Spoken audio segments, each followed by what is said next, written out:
আজি heart শেপৰ cake এটা লৈ আহিছোঁ দেই। এইটো কেনেকৈ বনালোঁ আপোনালোকক দেখুৱাম। আৰু এইটো বনাইছিলোঁ ৰেড ভেলভেট কেক। আৰু ৰেড ভেলভেট কেকত মানে ওপৰত কেনেধৰণে এপ্লাই কৰা হয় আৰু কি দিয়া হয় মই তাকে আপোনালোকক দেখুৱাম। আৰু এইটো দেখিছেনে হাৰ্ট শেপৰ কেকটো এতিয়া মই ক্ৰাম কোট কৰি আছোঁ। এনেধৰণে দেখিছেনে ধুনীয়াকৈ মই এনেধৰণে কভাৰ কৰি ল'ম। আৰু ইয়াত ওপৰত যিহেতু আমি ৰেড ভেলভেট কেক বনাইছোঁ, ইয়াৰ ওপৰত যিহেতু ৰেড কালাৰ কেক ইউজ কৰা হ'ব। আৰু ইয়াত দেখিছেনে কেকৰ যিটো অংশ ওপৰৰ কাটি লৈছিলোঁ সেই অংশটো আচলতে ইয়াত ব্যৱহাৰ কৰিম।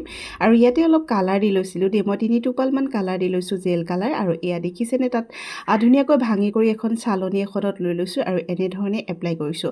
আৰু এনেধৰণে যদি ৰেড ভেলভেট কেকটোত এপ্লাই কৰা হয় নহয়, বহুত ধুনীয়াকৈ মানে চাৰিও চাইডে ধুনীয়াকৈ মিলি যায়। তো আপোনালোকেও এনেধৰণে দিব।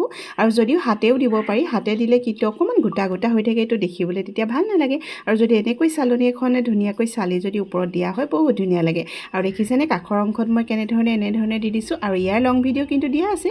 আৰু একেবাৰে ঘৰুৱা সহজ পদ্ধতিৰে মই বনাইছোঁ, তো আপোনালোকে লং ভিডিঅ'টো চাব পাৰিব দেই। ইতিমধ্যে দিয়া হৈ গ'ল।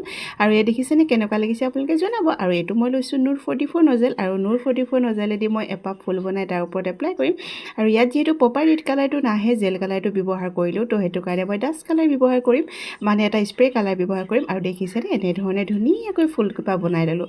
আৰু নুৰ 44 নজেলটো কিন্তু অকণমান সৰু হয় দেই, কিন্তু ফুলকেইপা মানে বহুত মৰম লগা হয়।